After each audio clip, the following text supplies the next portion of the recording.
So hello students, हमने अपने पिछले लेक्चर में जो न्यूट्रिशन प्लांट्स आपका फर्स्ट चैप्टर है वो कंप्लीट कर लिया था। आज हम इसकी एक्सरसाइज करेंगे। तो एक एक करके हम एक्सरसाइज इसकी देख लेते हैं। मैं आपको कुछ कुछ एग्जांपल्स इसके बताते जाऊंगा और आप जो बाकी क्वेश्चंस है वो खुद से ट्राई करना। इसके आंसर्स आपकी बुक में दिए हुए हैं, ठीक है। तो हम एक एक करके अब इसको एक्सरसाइज को देख लेते हैं। तो जैसे कि आपका पहला क्वेश्चन दिया हुआ है, why do organisms take food. Organisms food क्यों लेते हैं या फूड उनको क्यों जरूरी रहता है। तो organisms take food to grow, get energy to do work, repair damage in the body, maintain the functions of the body. So वो ग्रो करने के लिए, एनर्जी के लिए, और अपने जितने भी उनके टिश्यू सेल्स डैमेज हुए रहते हैं उसको रिपेयर करने के लिए, और ओवरऑल जो फंक्शन होता है बॉडी का उसको मेंटेन करने के लिए उनको फूड ज़रूरी रहता है, ठीक है। अब सेकेंड है आपका, distinguish between a parasite and a saprotroph. So इसमें हमको पैरासाइट और सेप्रोट्रोफ के बीच में डिफरेंस बताना है। तो इनके बीच में डिफरेंस क्या हो गया। पहला, जैसे कि आपके इसमें दिया हुआ है, parasite derives nutrients from the living organisms. On the other hand saprotrophs derive nutrients from dead and decaying organisms. So जो पैरासाइट होते हैं वो अपना फूड कहाँ से लेते हैं, वो लिविंग ऑर्गेनिजम्स में अपना फूड लेते हैं। और जो सेप्रोट्रोफ रहते हैं वो डेड एंड डिकेइंग, जो भी सड़े और मरे हुए चीज़ें रहती है उससे अपना फूड डिराइव करते हैं। They mostly live in or in the host, they live on the dead and decaying stuff. So जो पैरासाइट रहते हैं वो मोस्टली जो लिविंग ऑर्गेनिजम्स रहते हैं, लिविंग प्लांट्स, लिविंग एनिमल जो रहते हैं उनमें रहते हैं। और जो आपके सेप्रोट्रोफ रहते हैं वो डेड और डिकेइंग, सड़े और जो मरे हुए जीव रहते हैं उनमें रहते हैं, ठीक है। अब पैरासाइट का एग्जाम्पल है कसकटा और सेप्रोट्रोफ का एग्जाम्पल है मशरूम। थर्ड क्वेश्चन है, how would you test the presence of starch in leaves. आप स्टार्च की अपनी प्रेजेंस इस लीव में कैसे पता करोगे। तो following steps are used in test to test the presence of starch in the leaves. So इसमें पहला आपका पॉइंट है, boil the leaves in alcohol to remove chlorophyll, add 2 drops of iodine, the changing of color into blue black indicates the presence of starch in the leaves। तो बहुत simple है।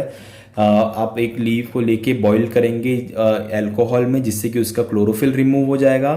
फिर 2 drops of iodine के add करेंगे जिससे कि जो colour change होगा, ब्लू ब्लैक कलर चेंज होगा, वो इंडिकेट करेगा स्टार्च की प्रेजेंस लीव्स में, ठीक है। अब give a brief description of the process of synthesis of food in the green plants.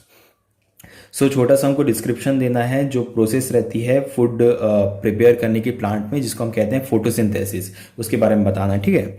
तो green plants produce their food by the process of photosynthesis. हम सब जानते हैं कि जो ग्रीन प्लांट्स रहते हैं वो अपना फूड किस प्रोसेस के थ्रू बनाते हैं, फोटोसिंथेसिस।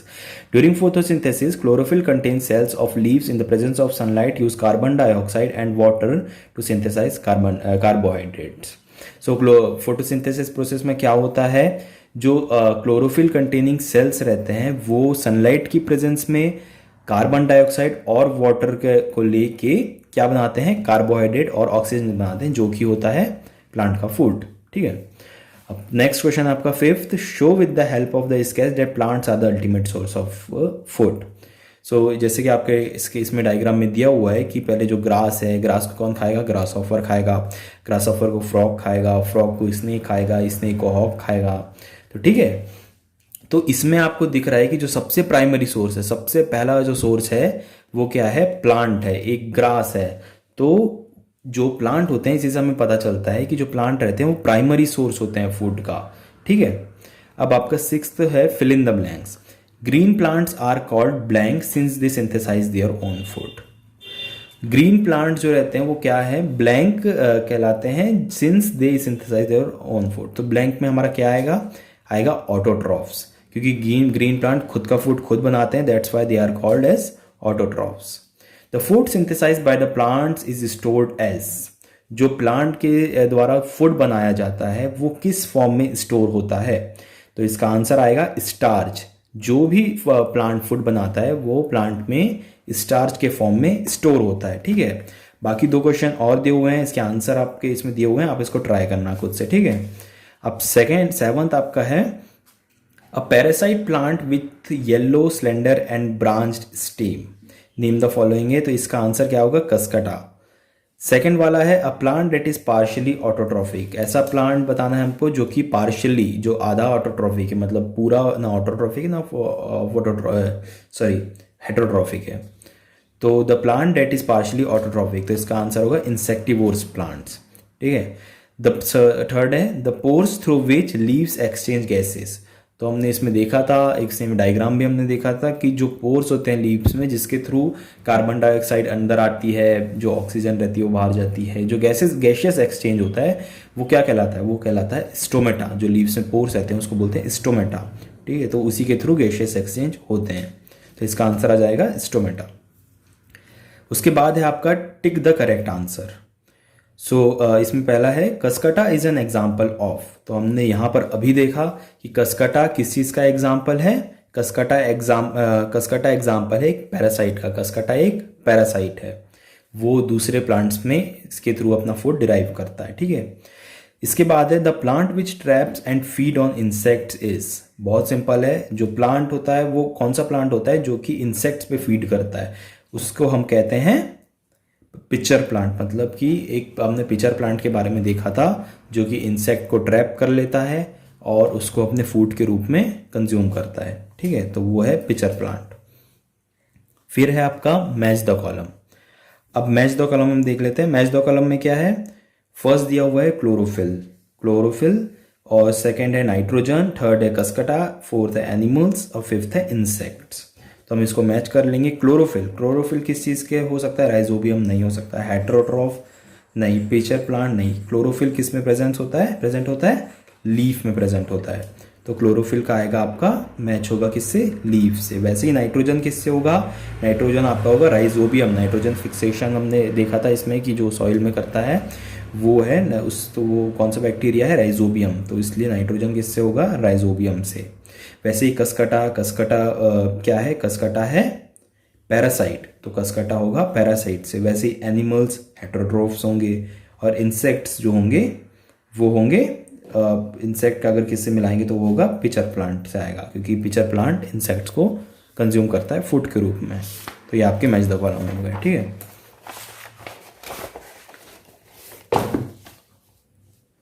अब नेक्स्ट है ट्रू और फॉल्स। तो फर्स्ट है आपका carbon dioxide is release during photosynthesis. Carbon dioxide होती है फोटोसिंथेसिस के दौरान रिलीज होती है, ये कह रहा है ये। तो ऐसा है क्या, नहीं, ऐसा बिल्कुल नहीं है। कार्बन डाइऑक्साइड फोटोसिंथेसिस के समय रिलीज क्या होता है, रिलीज होती है ऑक्सीजन। कार्बन डाइऑक्साइड जो होती है वो प्लांट लेता है बाहर से, एटमॉस्फेयर से लेता है फूड बनाने के लिए, पर रिलीज क्या होती है, रिलीज होती है ऑक्सीजन। ठीक है, तो इसका क्या होगा, फॉल्स होगा। वैसे ही सेकेंड एक देख लेते हैं, plants which synthesise their food are called saprotrophs. Plants जो कि खुद का फूड खुद बनाते हैं उसको हम बोलते हैं सेप्रोट्रोफ्स। नहीं, गलत, उसको हम क्या कहते हैं, उसको हम कहते हैं हेटेरोट्रोफ्स। उसको हम सेप्रोट्रोफ नहीं कहते, उसको कहते हैं हम हेटेरोट्रोफ्स। ठीक है। अब इसके और जो बाकी दो हैं वो आप खुद से ट्राई करना है, इसके आंसर भी है यहाँ पर, है ना। तो अब अगला क्वेश्चन हम देख लेते हैं 11th वाला। Choose the correct option from the following, which part of the plant take in carbon dioxide from the air for photosynthesis. Plant का ऐसा पार्ट जो कि कार्बन डाइऑक्साइड लेता है अंदर अपने फोटोसिंथेसिस के लिए, फोटोसिंथेसिस जो उसकी फूड मेकिंग प्रोसेस होती है उसको लेता है, किसके थ्रू लेता है, तो हमने देखा था कि लीव्स में कुछ पोर्स प्रेजेंट होते हैं जिसके थ्रू जो प्लांट रहता है वो बाहर की बाहर की जो गैसेस रहती है जैसे कि कार्बन डाइऑक्साइड हो गई वो अपने अंदर लेता है, तो वो पोर्स को हम क्या कहते हैं, स्टोमेटा। तो इसका आंसर होगा स्टोमेटा। अब उसके बाद है choose the correct option from the following. Plant take carbon dioxide from the atmosphere mainly through their. Plant atmosphere में जो कार्बन डाइऑक्साइड रहती है एटमॉस्फेयर से वो किसके थ्रू मेनली लेता है, तो इसमें जो आपके ऑप्शंस दिए हुए हैं रूट्स, स्टेम्स, फ्लावर्स, लीव्स। तो जो स्टोमेटा रहता है किसमें प्रेजेंट रहता है, लीव्स में प्रेजेंट रहता है, तो इसका आंसर क्या होगा, leaves. Why do farmers grow many fruits and vegetable crop inside large greenhouse? What are the advantages to the farmers? जो ग्रीन हाउस रहता है जिसमें कि स्पेशल कंडीशन प्रोवाइड की जाती है प्लांट को ग्रो करने के लिए, उसमें मेनली जो फार्मर्स रहते हैं वो प्लांट जो ग्रो करना क्यों पसंद करते हैं, उनको उसमें क्या फ़ायदा होता है ये बताना है। तो farmers grow mainly fruits and vegetable crops inside large green house because the plants are protected from adverse climatic condition such as wind, cold, precipitation, excessive radiation, extreme temperature, insects and diseases. So plants mainly जो fruits and vegetables अपने grow करता है green house में, वो इसलिए करता है क्योंकि जो एडवर्स कंडीशंस होती है, एक्सट्रीम कंडीशंस होती है, जैसे कि हो गया एक्सट्रीम कोल्ड हो गई, एक्सट्रीम विंड हो गई, प्रेसिपिटेशन, एक्सेसिव रेडिएशन हो गया, एक्सट्रीम टेम्परेचर हो गया, तो ये सबसे वो जो प्लांट रहता है वो प्रोटेक्टेड रहता है, इंसेक्ट से प्रोटेक्टेड रहता है, जो डिसीजेज आ जाती हैं उनमें उससे प्रोटेक्टेड रहता है। तो उसके लिए जो फार्मर्स है वो मेनली ग्रो करते हैं ग्रीन हाउस में प्लांट्स एंड वेजिटेबल्स। तो इसमें इसके एडवांटेजेस क्या होंगे? There is an increase of 10 to 12 times in the production उनका इंक्रीज हो जाता है, जो भी फ्रूट्स वेजिटेबल्स का प्रोडक्शन 10 to 12 टाइम्स इंक्रीज हो जाता है। Good distribution of light in the green house, जो लाइट का डिस्ट्रीब्यूशन है वो बहुत इवन होता है, वो बहुत अच्छा होता है ग्रीन हाउस में। To control and establish the optimal environment for cultivation, मैंने जैसे बताया कि वो जो ग्रीन हाउस रहता है वो ऑप्टिमल कंडीशंस प्रोवाइड करता है कुछ, तो उसमें जिस जो प्लांट रहता है वो ज़्यादा अच्छे से ग्रो कर पाता है, उसी के कारण ये एक और इसका एडवांटेज हो गया। Protection against disease, paste and other one, जितने भी डिसीजेज रहती हैं उनसे प्रोटेक्ट रहता है, वो जो इंसेक्ट्स रहते हैं जो कि बहुत ज़्यादा डैमेज कर देते हैं क्रॉप को, उससे प्रोटेक्ट रहता है। ये सब चीज़ों के कारण जो फार्मर्स रहता है वो ग्रीन हाउस में ग्रो करना पसंद करता है। अब इसके बाद है आपका multiple choice questions. So multiple choice question में पहला है organism which prepare food for themselves using simple naturally available raw materials are referred as. तो जो ऑर्गेनिज्म रहता है जो कि खुद का फूड खुद प्रिपेयर करता है उसको हम कहते हैं ऑटोट्रॉफ्स। तो इसका आंसर हो गया आपका autotrophs, B option. In the absence of which of the following will photosynthesis not occur in leaves, किसकी एब्सेंस में फोटोसिंथेसिस नहीं होगा? तो इसमें दिया हुआ guard cells, chlorophyll, vacuole, space between cells. तो जो फोटोसिंथेसिस होता है उसके लिए सबसे इंपॉर्टेंट केमिकल रहता है, जो रहता है वो रहता है क्लोरोफिल। तो क्लोरोफिल की अगर एब्सेंस रहेगी, क्लोरोफिल अगर एब्सेंट रहेगा तो फोटोसिंथेसिस नहीं होगी। तो इसका आंसर क्या हो जाएगा? B option, chlorophyll. अब थर्ड है which of the following statement is correct? All green plants can prepare their own food. Most animals are autotrophs. Carbon dioxide is not required for photosynthesis. Oxygen is liberated during photosynthesis. तो ये चार आपके sentence दिए हुए हैं, इसमें से हमें बताना है कि कौन से सेंटेंस जो है वो करेक्ट है। तो एक एक करके देख लेते हैं। इसमें all green plants can prepare their own food, तो हमने पहले ही देखा था जो ग्रीन प्लांट्स रहते हैं वो खुद का खुद प्रिपेयर करते हैं, तो ये हो गया, ये ट्रू हो गया, ये करेक्ट हो गया। मोस्ट एनिमल्स आर ऑटोट्रॉफ्स, जो मोस्ट एनिमल्स रहते हैं ऑटोट्रॉफ्स होते हैं, नहीं, एनिमल तो हेट्रोट्रॉफ्स होते हैं मेनली, तो इसका ये वाला गलत हो गया। Carbon dioxide is not required for photosynthesis, ये भी गलत हो गया। Carbon dioxide is photosynthesis process के लिए ज़रूरी रहती है। Oxygen is liberated during photosynthesis, oxygen निकलती है फोटोसिंथेसिस प्रोसेस के दौरान, तो ये सही हो गया। तो आपके सही कौन से हो गए? फर्स्ट सही हो गया और फोर्थ सही हो गया। तो अब देख लेते हैं इसमें कौन सा ऑप्शन है फर्स्ट और फोर्थ वाला। ए ऑप्शन, फर्स्ट और फोर्थ, इसमें दिया हुआ है आपका फर्स्ट और फोर्थ वाला, तो इसका आंसर होगा ए ऑप्शन। ठीक है, वैसे ही आपके बाकी और ऑप्शन वाले क्वेश्चंस आपके दिए हुए हैं, तो आप इसको खुद से ट्राई करना, बहुत इजी है, आराम से बन जाएंगे, है ना। अब इसके बाद हम देख लेते हैं वेरी शॉर्ट आंसर क्वेश्चंस। तो वेरी शॉर्ट आंसर क्वेश्चंस में क्या क्या है? Potato and ginger are both underground parts that store food, where is the food prepared in these plants.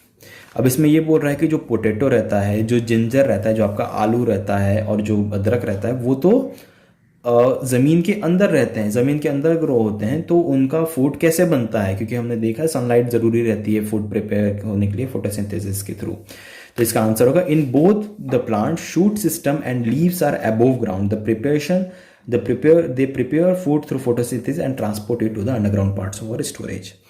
सो इन दोनों ही प्लांट में जो उनकी शूट्स रहती है, जो उनकी लीव्स, स्टेम्स जो रहते हैं वो ऊपर रहते हैं, जो वो ग्राउंड लेवल के ऊपर रहते हैं, जो कि फूड प्रिपेयर करते हैं और उसको स्टोर करते हैं नीचे, मतलब वो पोटैटो और जिंजर में स्टोर होता है, तो उसका जो शूट सिस्टम रहता है ऊपर रहता है, जिसके कारण फूड प्रिपेयर होता है। सेकेंड है Photosynthesis require chlorophyll and few other raw materials. Add the missing raw material to the list given below. Photosynthesis में क्या क्या, जैसे इसमें दिया हुआ है वाटर, मिनरल और ब्लैंक दिए हुए हैं, तो ब्लैंक में हमारा क्या क्या आएगा, फोटोसिंथेसिस में क्या क्या ज़रूरत रहती है। फोटोसिंथेसिस में वाटर की ज़रूरत रहती है, मिनरल की ज़रूरत रहती है, कार्बन डाइऑक्साइड की ज़रूरत रहती है, सनलाइट की ज़रूरत रहती है, ठीक है। तो वाटर एंड मिनरल तो दिया हुआ है। अब दो बचे वो ए और बी, उसमें क्या क्या आएगा, एक में आएगा सनलाइट, एक में आएगा कार्बन डाइऑक्साइड। फिर है a goat eats away all the leaves of a small plant balsam, however in a few days new leaves could be seen sprouting in the same plant again, how did the plant survive without leaves. जबकि जो गोट रहती है वो small plant जो रहते हैं उनकी leaves खा लेती है, उसके बाद भी वो प्लांट सर्वाइव करते हैं और कुछ समय बाद उनमें लीव्स आने लगती है, तो वो बिना लीव्स के इतने दिन कैसे सर्वाइव करते हैं, ये हमको बताना है। The plant of balsam survived on the food stored in the stem and roots, it might have undergone gaseous exchange through lenticels on the stem. So जो प्लांट बाल्सम रहता है उसमें जो फूड स्टोर रहता है पहले से, उसके जो स्टेम में और उसके रूट्स में जो फूड स्टोर रहता है उसमें, उसके थ्रू वो इतने दिन जो बिना लीव्स के सर्वाइव करता है। और जो उसमें गैसियस एक्सचेंज रहता है वो मेनली हो जाता होगा लेंटिसल्स जो स्टेम में प्रेजेंट रहते हैं उनके थ्रू गैसियस एक्सचेंज हो जाता होगा, ठीक है। अब इसमें आपके ये बहुत ही सिंपल सा है, इसको आप खुद करेंगे।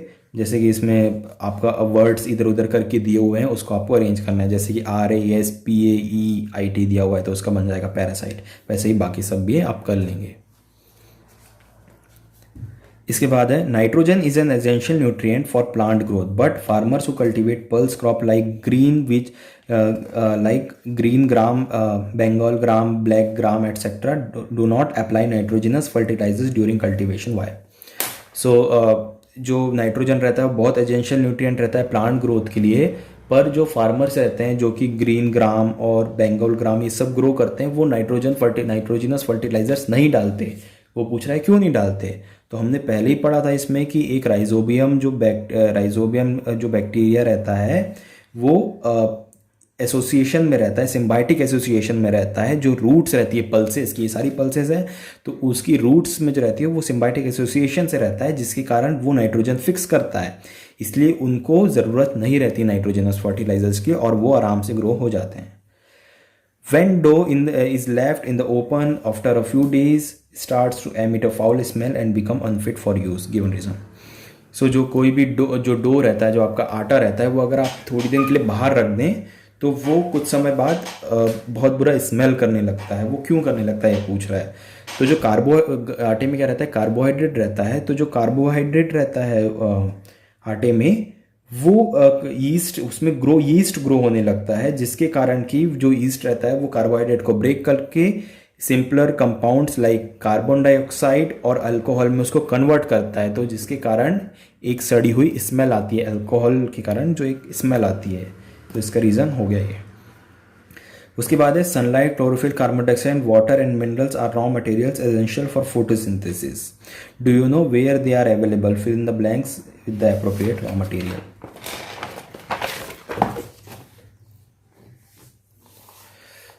इसमें अवेलेबल इन प्लांट में क्या अवेलेबल रहता है, तो क्लोरोफिल अवेलेबल रहता है। अवेलेबल इन सॉइल में क्या अवेलेबल रहता है, वाटर एंड मिनरल अवेलेबल रहते हैं। एयर में क्या रहता है, एयर में रहता है कार्बन डाइऑक्साइड, और जो अवेलेबल ड्यूरिंग डे के समय क्या रहता है, सनलाइट रहता है। बस ये पूछ रहा था वो, तो ये बहुत ईजी है आपका। अब इसके बाद में आपका स्टोमेटा का डायग्राम दिया है, इसको आपको लेबल करना है। तो आपका लेबल किया वो भी दिया हुआ है, आप पहले इसमें खुद से ट्राई करना क्या है इसमें, और इसके बाद में आप इसको चेक कर लेना। फिर है आपके long answer questions. Match the organisms given in the column 1 and their mode of nutrition given in the column 2।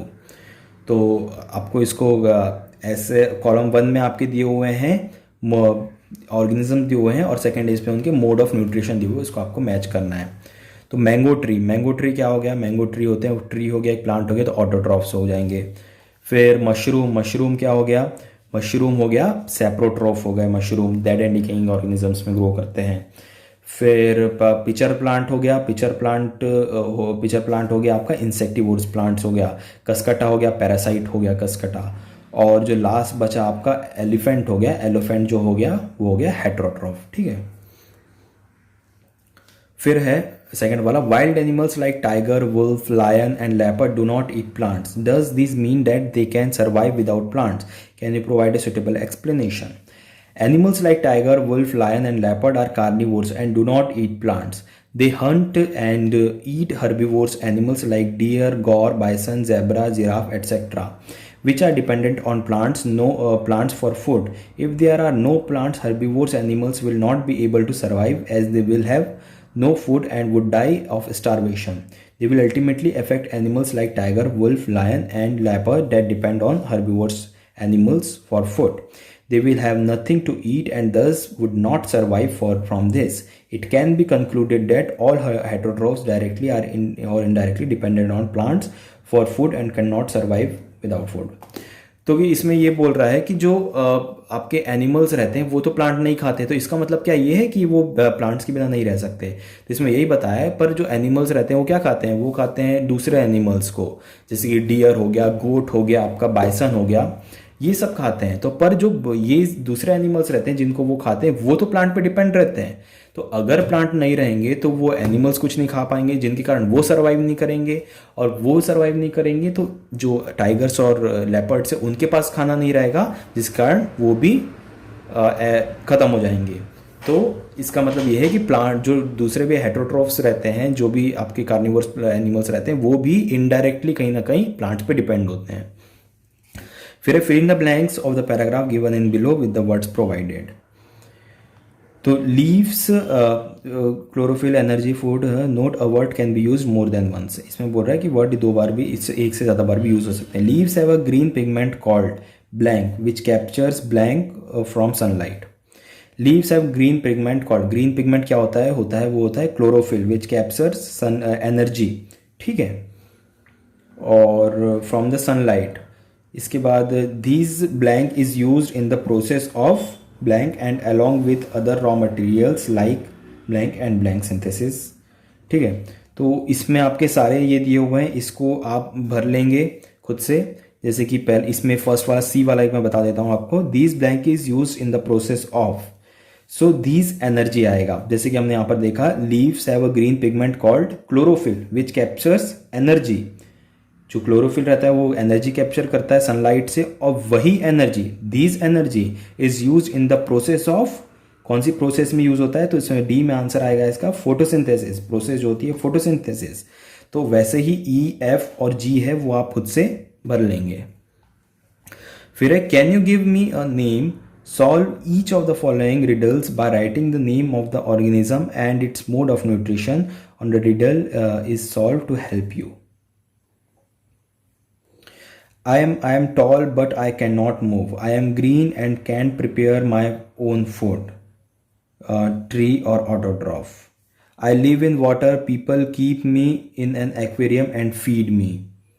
तो इसमें कुछ नहीं, इसमें यही बोला है कि जो आपके कुछ इसमें वो दिया हुआ है, सेंटेंस दिया हुआ है, इसको आपको इसमें बताना है कि इसका इससे रिलेटेड ये क्या होगा, मतलब इसको आपको पढ़ के क्या समझ में आ रहा है, और उसका मोड ऑफ न्यूट्रिशन भी आपको बताना है। तो जैसे कि इसमें दिया हुआ है पहला वाला, I am tall but I can not move, I am green and can prepare my own food. So ये बोल रहा है कि मैं टॉल हूँ पर मैं मूव नहीं कर सकता, मैं हिल नहीं सकता, मैं ग्रीन हूँ और मैं अपना फूड खुद बना सकता हूँ। तो इसका आंसर क्या होगा? ट्री। ट्री टॉल है, मूव नहीं कर सकता, हिल नहीं सकता, ग्रीन है जो कि अपना फूड खुद बनाता है। तो इसका आएगा ट्री, और उसका मोड ऑफ न्यूट्रिशन आएगा ऑटोट्रॉफ। वैसे ही सेकंड वाला है, I live in water, people keep me in the aquarium and feed me. ये बोल रहा है मैं पानी में रहता हूँ और लोग मुझे एक्वेरियम में रखते हैं। तो इसका क्या आंसर होगा? फिश। फिश पानी में रहती है, उसको लोग एक्वेरियम में रखते हैं, और उसका मोड ऑफ न्यूट्रिशन अगर आप देखेंगे तो क्या होगा? हेटेरोट्रॉफ। उसका मोड ऑफ न्यूट्रिशन होगा हेटेरोट्रॉफ, वो खुद का फूड खुद प्रिपेयर नहीं करती। वैसे ही आपका इसमें सी और डी दो और दिए हुए हैं, इसको आप खुद से कर लेना, है ना, बहुत इजी है, आपके आंसर्स भी इसमें दिए हुए हैं। तो आपका यहाँ पर वाला सेक्शन कंप्लीट हो गया है।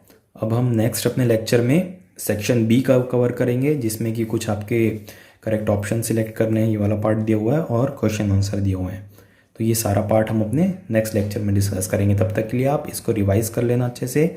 हाँ, और एक और चीज़, जो आपका स्टोमेटा का डायग्राम दिया हुआ है आपकी बुक में, उसको आप अपनी कॉपी में पेंसिल से बना लेना।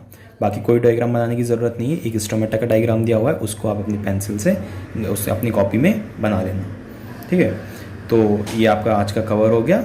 सो अपन अब इसको नेक्स्ट लेक्चर में कवर करेंगे। ठीक है, तब तक के लिए बाय बाय।